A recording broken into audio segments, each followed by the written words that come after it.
Super Rugby finals done and dusted, folks. Crusaders get it done again. It almost goes without saying that the Crusaders win Super Rugby.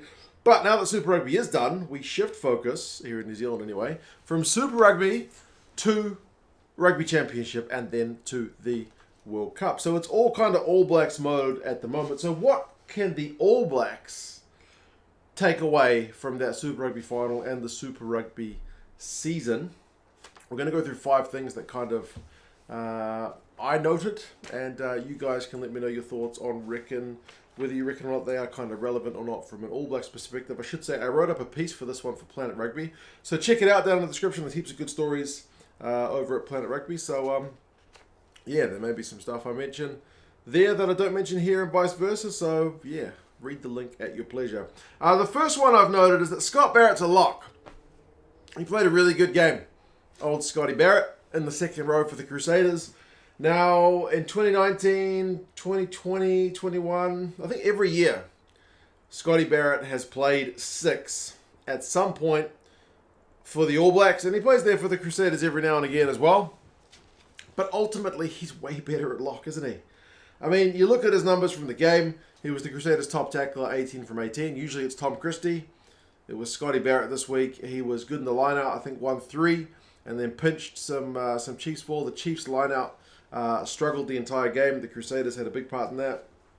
And Scotty Barrett's running numbers, they're like, I think, 9 carries, 18 meters. So serviceable for a lock. Locks tend to get about 2 meters a carry. Loosies tend to get more than that. Not always, but they tend to, because they are supposed to be kind of generally a bit more mobile. But yeah, Scotty Barrett's not the biggest ball carrier, but geez, he's a good lock. Tackles, line out, clearing out, scrummaging. He does that stuff really well. So can we please play Scotty Barrett at lock, where that's his best position? I know the question about number 6 has kind of, not really been fully answered since Jerome Kaino's days with the All Blacks. We've had Frizzell, and Squire back in the day. Like there's been no guy to really take that jersey and make it his own for a kind of large period of time. But I don't think Scotty Barrett's the answer at 6, but I think he's a bloody good lock. So that's number 1. Number 2, you can play specialist fullbacks. In this game, we saw Shaun Stevenson, who more or less has been a specialist fullback for the Chiefs. I know he spent much of his career on the wing, but this season, I think he's either been 15, he's been 1 game on the right wing and a couple of games from the bench, but he's pretty much been a fullback. And he looks very good at fullback. And he was up against Will Jordan, who's a fullback, who's very good at fullback. And the All Blacks love deploying that guy on the wing. I don't think since Ben Smith have we had kind of like a specialist 15. You've had Geordie Barrett playing 15 for the All Blacks, who likes to play 12. You've had Bodie Barrett, who'd rather be playing 10. You've had D-Mac, who's kind of the ultimate utility. They kind of wanted to make him a 10, despite originally making his break as a 15. But Will Jordan and Shooter Stevenson looked bloody good at fullback. Attacking threats, absolutely. I think there were like 5 clean breaks for the Chiefs in that game, maybe 3 for the Crusaders. I think 2 of them each were Shooter Stevenson and Will Jordan. Like, those guys are just attacking threats. They churn through the run meters, they score tries, and they set up tries as well. There seems to be a bit of an obsession for the All Blacks anyway with playing like a dual playmaker. Like by playing a 10 at 15 or someone else, like a 12 at 15 or whatever. But like Will Jordan's got more try assists than he's got tries. And Shooter Stevenson's got a heap of try assists as well. He got 1 in the final. So yeah, playing a fullback at fullback's not a bad thing. I thought that was notable. They both got good kicking games. They both got big boots on them. Stevenson kicked a really nice one early, and we've seen Jordan's boot throughout the season be pretty useful as well. So, yeah. Fullbacks at fullback. It's revolutionary stuff, folks, but that was one of my takes from that game as well. Third point, and it's one that all teams are going to have to look at going into a Rugby World Cup anyway, is that even your best, most experienced players can do the dumbest stuff. And I'm talking about Anton Leonard Brown for the most part. Like, the Chiefs' discipline was pretty bad in that game. They conceded a lot of penalties. A lot of people will say the ref. But ultimately, 3 yellow cards. And the ALB one was, I get the fact that it's a final. The pressure's on. You want to make an impact for your team. You've just gone down 3 points, so you absolutely want to smash somebody. But if you're going to do a dumb upright tackle like he did on Dallas McLeod, you're going to do your team more harm than good. I thought he was bloody lucky to escape with a yellow. And if that's in a World Cup game, man, you get yourself red carded. I mean, the dude's got 100 Super Rugby caps and more than 50 All Blacks caps, and he still has a bit of a brain explosion. He was swearing at himself when he went off the field. The intent was right, but just like clearing out these days, man, there still has to be that kind of element of control. Your brain still has to rule over your emotions, right? You want to smash some guy. I get it. You're a professional rugby player. That's part of your job.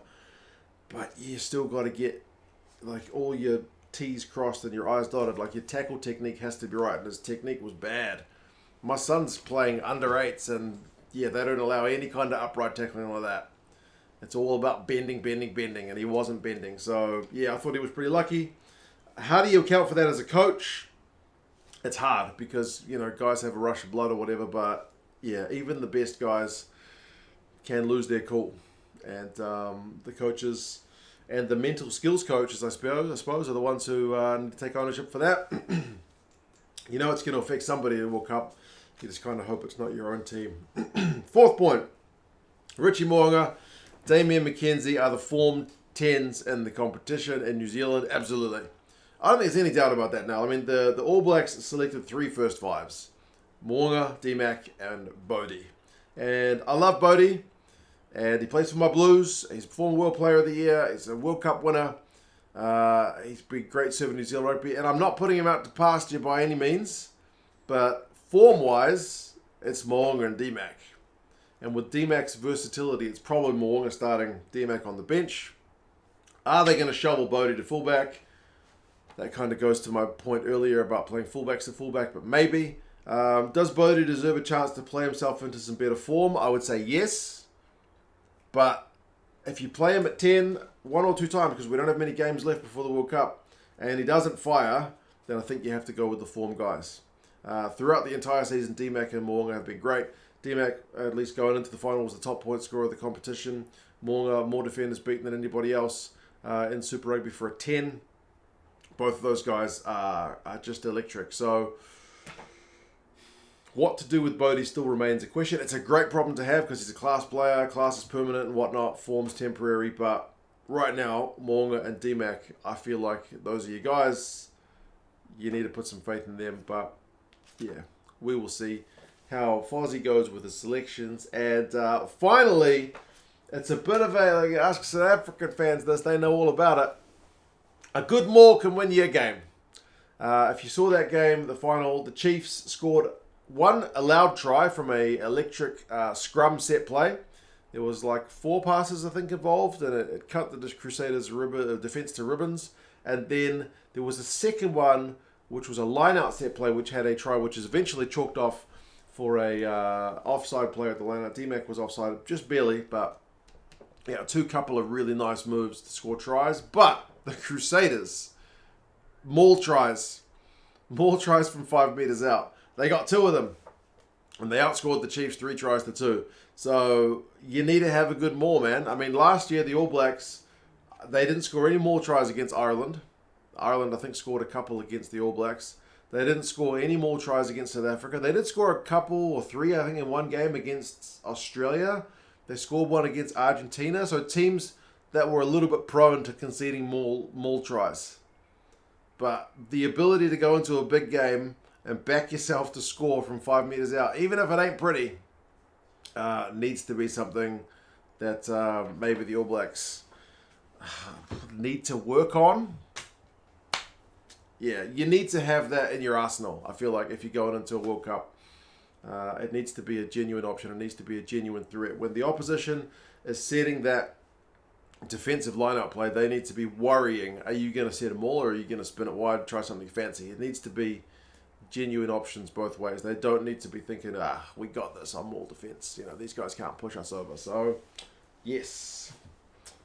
That's my 5. You guys let us know your thoughts. As I said, the article's down in the description for Planet Rugby. What else did you take from the final or potentially from the greater Super Rugby season that you think the All Blacks need to keep in mind? And yes, I'll talk to you guys again soon. See you later.